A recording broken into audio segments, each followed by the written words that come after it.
J'espère que ça va bien. Il est tard, il est minuit 13, c'est à cause de Didier Deschamps.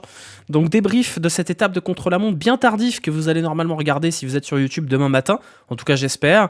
J'espère que vous allez bien. N'oubliez pas les petits pouces et tout ça, les commentaires, blablabla. On va débriefer le contre-la-montre entre Nuit Saint-Georges et Gevrey-Chambertin. Un contre-la-montre avec deux villes avec des noms trop longs. Du coup, ça prend trop de place dans l'overlay. Mais c'est pas grave. Contre-la-montre remporté par Remco Evenepoel, première victoire d'étape de Remco Evenepoel sur le Tour de France, qui a réussi à battre Tadej Pogacar et tous les autres favoris dans un contre-la-montre fort sympathique, ma foi, dans un contre-la-montre que l'on pourrait qualifier d'étape idéale pour que Christian Prudhomme remplisse sa cave à vin. D'ailleurs, j'ai croisé pas mal de sénateurs, parce que j'étais sur l'étape. Eux aussi, je pense, sont venus remplir leur cave à vin. Et le prince de Monaco aussi, d'ailleurs, donc je pense qu'il a rempli sa cave à vin également de ce côté-là. J'espère que vous allez bien. On va déprofiler ce contre-la-montre. Il n'y a pas énormément de choses à dire dessus, donc je pense que ce sera relativement rapide. Contre-la-montre, je vais vous montrer le profil de l'étape. Contre-la-montre de 25 km dans la route des vins. 25 km avec une petite côte au milieu fort sympathique, fort mignonne. Donc contre-la-montre qui n'était pas totalement tout plat et qui donc logiquement a fait la part belle au favori du général, puisque je vais vous montrer le classement de l'étape. C'est donc Remco Evenepoel qui s'est imposé devant Tadej Pogacar, Primoz Roglic, Jonas Vingegaard, un petit Victor Campenaerts qui vient faire mumuse, Kevin Vauquelin, dont on va parler un petit peu après, parce que franchement, très très belle perf de Kevin Vauquelin, qui va probablement aller au JO, mais j'ai pas le droit de le dire. Jorgensen 7ème, Almeida peut-être un peu décevant qui prend une minute, Ben Illy la bonne surprise, et Stefan Kung qui vient choper un petit top 10. Du côté du classement général, ça ne nous change pas énormément de choses, si ce n'est que Tadej Pogacar perd 10 secondes d'avance sur Remco Evenepoel, mais on récupère sur Vingegaard, maintenant 1 minute 15 d'avance. On a toujours Roglic dans le match, mais derrière, c'est déjà perdu pour les autres avec plus de 2 minutes. Bon, c'est pas une grande surprise pour l'instant, mais on voit déjà que ce match pour la victoire finale se disputera à 4 et probablement à 3 contre Pogacar, puisque c'est celui-là pour l'instant qui a les plus belles jambes. Voilà, du côté des classements, qu'est-ce qu'on peut dire sur cette étape, si ce n'est que le grand favori, c'était Remco Evenepoel. Il n'a pas déçu. Il a été particulièrement fort. Moi, j'avais un peu peur de Remco Evenepoel dans la descente, parce que j'ai fait la descente en voiture derrière Nicolas Prudhomme, et la descente était assez technique, et on a vu que Remco Evenepoel n'aime pas trop descendre, et finalement, Remco Evenepoel a tenu bon dans cette descente pour ne pas perdre de temps, voire même en gagner. J'ai été un petit peu déçu par Jonas Vingegaard, parce que je vous rappelle que l'an dernier, Jonas Vingegaard, il a saccagé le Tour de France sur un contre-la-montre. On a quasiment oublié tellement c'était lunaire. Et là, on se rend compte que Jonas Vingegaard, finalement, c'est un coureur comme les autres sur un chrono quand il n'est pas dans un jour miraculeux ou louche, en fonction de ce qu'on préfère. C'est presque rassurant. Ouais, c'est presque rassurant. Je pense que le principal enseignement, c'est qu'il y a toujours match. Parce que là, on va rentrer dans un espèce de tunnel. Un tunnel avec une étape de transition demain entre Semur-en-Auxois et Colombelles et Deux Églises. Ensuite, on aura l'étape très particulière de Troyes, la boucle avec les chemins blancs, une journée de repos, une étape de sieste entre Orléans et Saint-Amand-Montrond. Et derrière, on aura le Lioran, qui est une étape qui est beaucoup plus difficile qu'elle n'y paraît. Mais je ne pense pas que ce sera une étape qui fera beaucoup d'écart. En gros, il va nous falloir attendre une semaine avant d'aller attaquer les Pyrénées, donc une semaine de quasi statu quo au niveau des favoris. Donc pour savoir à peu près si les 3 challengers seront en mesure d'aller taper Tadej Pogacar, il va falloir encore attendre une semaine, à moins qu'il se passe des dingueries sur l'étape de Troyes. Voilà en gros les principaux enseignements de cette étape. Il y a 2 choses aussi à noter. La première, c'est l'excellent contre-la-montre de Kevin Vauquelin, 52 secondes sur Remco Evenepoel, c'est fort, surtout à l'aube, en tout cas à l'aube de la sélection pour les JO. Il y a une conférence de presse qui est prévue lundi, où on sait que Kevin Vauquelin sera présent, donc on peut largement imaginer que Kevin Vauquelin sera sélectionné pour les Jeux Olympiques pour le contre-la-montre et la course en ligne. Le contre-la-montre où il est probablement la meilleure chance, puisqu'on a vu que Bruno Ramirail était moins bon. Bruno Ramirail qui termine, je crois, 24e de ce chrono. Kevin Vauquelin, une victoire d'étape et un top 10 sur un chrono, c'est quand même pas rien. Et je pense que c'est une très belle carte en vue des Jeux Olympiques. Un autre truc à noter, c'est la performance assez bof, j'ai trouvé, de Joao Almeida, qui est censé être un bon chronomane et qui est pas top dans cet exercice-là, sur ce Tour de France-là. Dernière conclusion, dernier petit coup de projecteur. Moi, ce que j'aime dans le Tour de France, c'est les belles histoires. Et ça m'a vraiment pris le cœur quand j'ai vu Julien Bernard dans la montée. Parce que j'aime beaucoup Julien Bernard, j'aime beaucoup ce garçon. Il avait déjà fait un live sur la chaîne il y a longtemps, hein, il y a 2 ans. Donc c'est un local, hein, c'est un bourguignon, Julien Bernard. Et quand je l'ai vu dans la montée, là, avec tout son fan club s'arrêter pour faire un bisou à sa femme et à son gosse, bah, c'est aussi ça le Tour de France. C'est des mecs qui passent chez eux, qui sont comme des gamins, et ils ont beau avoir 32 piges, bah, c'est la même émotion. Et bah, pour moi, c'était aussi ça, et c'est peut-être le moment le plus fort. C'est ça, ça m'a vraiment foutu les jetons, et j'avais presque envie de chialer tellement je trouvais ça beau. Parce que Julien Bernard, c'est pas un grand gagnant, il a pas beaucoup de victoires, il a jamais gagné d'étape de grand tour. Mais ça doit être un des plus beaux moments de sa carrière, de pouvoir s'arrêter pendant un contre-la-montre pour faire un bisou à sa femme. Bah, je trouve que c'est beau, voilà. Donc je voulais en parler parce que on peut parler du sportif, on peut parler de la course, mais le Tour, c'est aussi ces histoires-là de mecs qui n'ont pas toujours fait le Tour de France, qui n'ont pas toujours eu la carrière qu'ils méritaient en termes de succès, et qui là ont droit à leur moment de bonheur. Et en plus, ça a été bien réalisé, bien vu. Donc voilà, je suis très content d'avoir pu partager, on va dire, un bout de cette émotion-là de Julien Bernard en étant sur place aujourd'hui. Et même à la télé, ça se sentait que c'était un moment important pour lui. Et je lui souhaite d'être brillant en montagne, puisqu'il aura des occasions de briller, Julien Bernard, dans les étapes montagneuses qui arrivent. Et peut-être même d'aller claquer une grande victoire, parce que c'est un bon gars et qu'il le mérite. Voilà. Il a pris 200 francs suisses. Oui, parce qu'en fait, t'as pas le droit de t'arrêter pendant un contre-la-montre. C'est pas le premier qui te prend, hein, cette amende. T'as pas le droit de t'arrêter pendant un contre-la-montre, c'est dangereux. Parce que ça fait piler les bagnoles, ça rompt un peu la rythmique de contre-la-montre. Donc il a pris une amende. C'est comme les amendes quand t'enlèves ton maillot, c'est comme ça. Bon, bah, je pense qu'il s'en fout un petit peu, hein, dans l'absolu. Je pense qu'il s'en fout. Même en cas de crevaison. Si, en cas de crevaison, c'est un problème technique. Tu n'as pas le droit de t'arrêter sciemment sur le contre-la-montre. C'est comme ça. Voilà. L'amende, qu'est-ce que j'en pense? J'en pense qu'elle est débile, l'amende, mais que c'est le règlement, et que donc finalement, bah, c'est comme ça. Voilà. Est-ce que c'est con? Oui. Est-ce que c'est grave? Non, c'est pas grave. On s'en fout. C'est pas l'argument des commissaires. Je sais plus exactement quel était l'argument, mais on s'en fout. Armirail a peut-être prévu d'être en pic de forme sur les JO. Non, si, peut-être. Mais Armirail, il a surtout une préparation un peu tronquée sur le Tour de France parce que je crois que son gamin est né juste avant. Il y a eu pas mal de coureurs qui ont été perturbés par le Covid. Lui, pour le coup, c'est plutôt un heureux événement parce qu'il a dû couper un petit peu tout ça pour aller assister à l'accouchement de sa femme, si je dis pas de bêtises. Donc, il n'est pas dans les meilleures conditions pour l'instant. Mais c'est pas grave, c'est pas grave. Il aura l'occasion de briller en 3e semaine ou en 2e semaine. Voilà. Il est fécond, bien sûr. Atteinte à l'image du cyclisme. Oui, bon, bah voilà.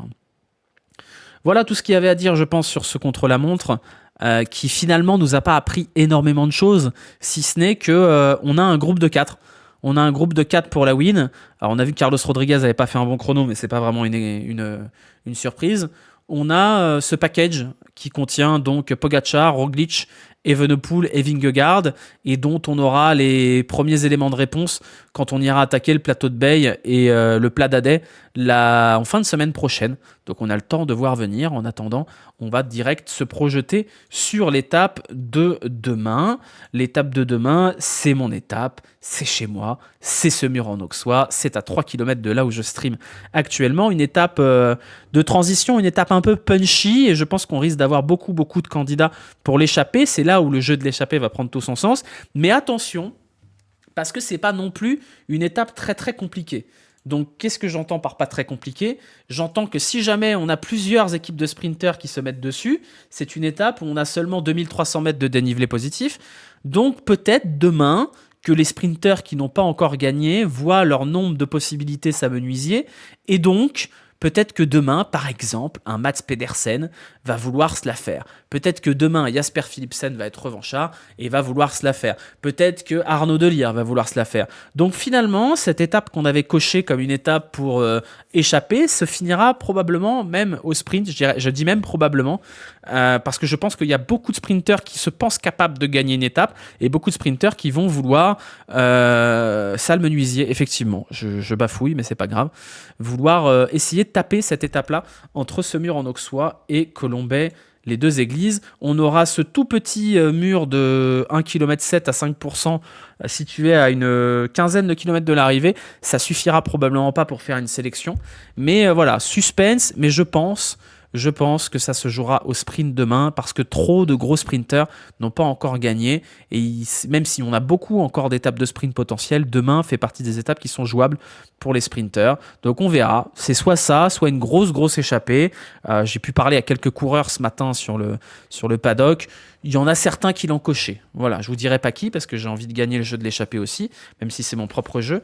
Mais voilà, je pense que demain va quand même y avoir une petite bagarre pour l'échappée, notamment dans la côte de Vito. La côte de Vito qui sera la première difficulté du jour au bout de 24 km. C'est une petite saloperie, hein. Je la connais, la côte de Vito, c'est 7% pardon, sur 2 bornes. Ça peut aider à sortir les échappées, cet enchaînement de 3 difficultés là. Vito, Villan, Auxois et l'autre que je ne connais pas, la troisième. Ça peut aider les vrais punchers à sortir demain. Delis, ça lui va à Marseille. Pedersen avec la chute, à voir comment il va. Pedersen, ça a l'air d'aller, mais effectivement, demain, c'est plus Arnaud Delis. On verra. Faire barrage au menuisier, exactement. Boss non répertorié dans le final, c'est la spéciale Gouvenou. Oui, il aime bien ça, Thierry Gouvenou. Voilà pour l'étape de demain. Moi, je serai du côté de Bologne. Vous voyez, à 23 km de l'arrivée, là, le petit trait juste avant le mur non répertorié. Je serai dans une fan zone, une grande fan zone. Si jamais vous êtes dans le coin, je vous invite vivement à nous rejoindre. On aura plein de trucs à faire gagner, plein de trucs à donner.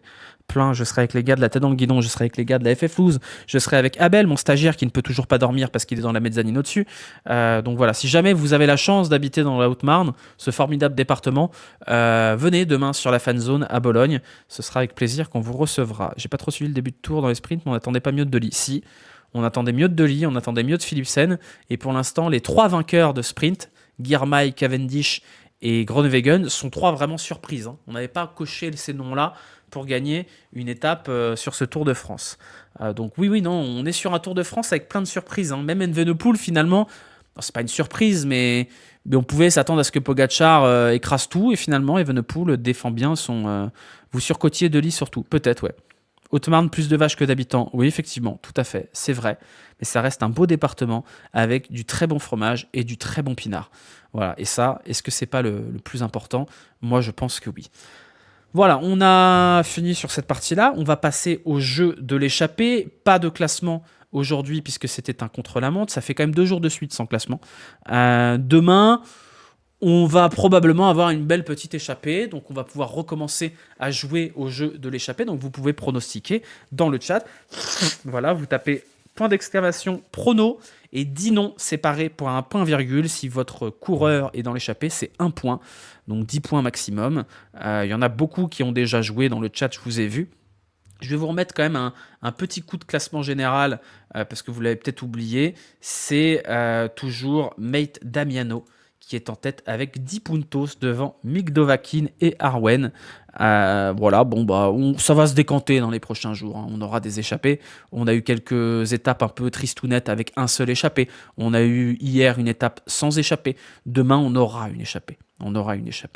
Voilà, donc vous avez encore un peu de temps pour pronostiquer si vous voulez. Je vous rappelle que le gagnant de chaque étape gagne un petit kit offert par Decathlon AG2R La Mondiale avec une casquette, un bidon, un kit solaire, une chaise, un sac à dos aussi. Donc plein de petits goodies et que le vainqueur du général remportera 300 balles en chèque cadeau Decathlon. Donc c'est quand même pas mal parce que 300 balles avec un chèque cadeau Decathlon, ça fait quand même beaucoup de temps de 2 secondes.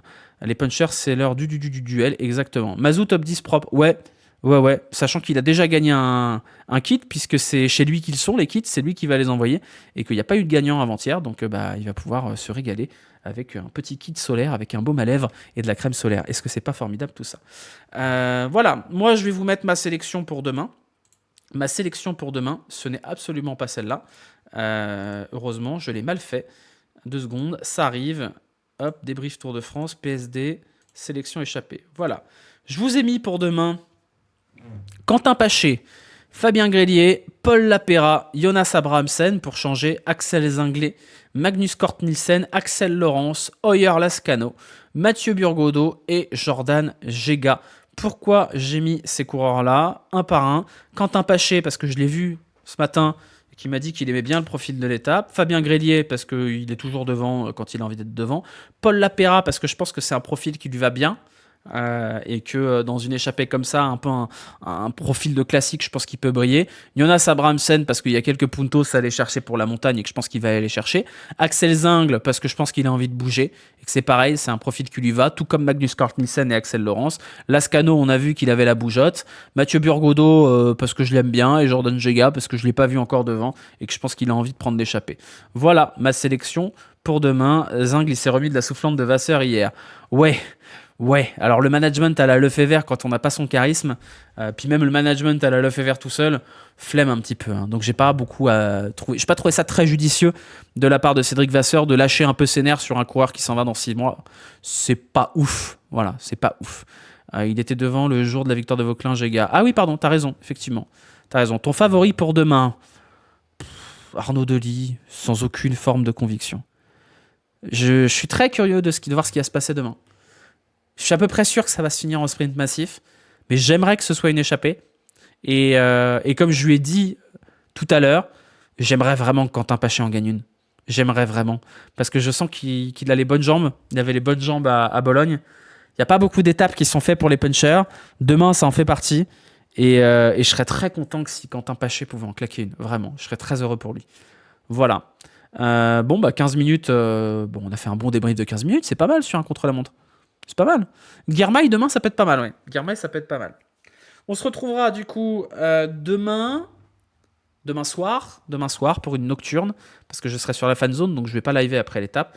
Donc rendez-vous demain soir pour une nouvelle nocturne, un nouveau débrief Tour de France. En attendant, c'est l'heure d'aller dormir, hein, donc dormez bien, reposez-vous bien, digérez bien la victoire de la France au tir au but, pour ceux qui ont vibré, il n'y en a pas beaucoup.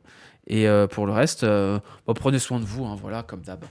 On parlera de politique demain, parce que là, j'ai envie d'aller dormir, je suis rincé. Allez, bisous, à bientôt, ciao.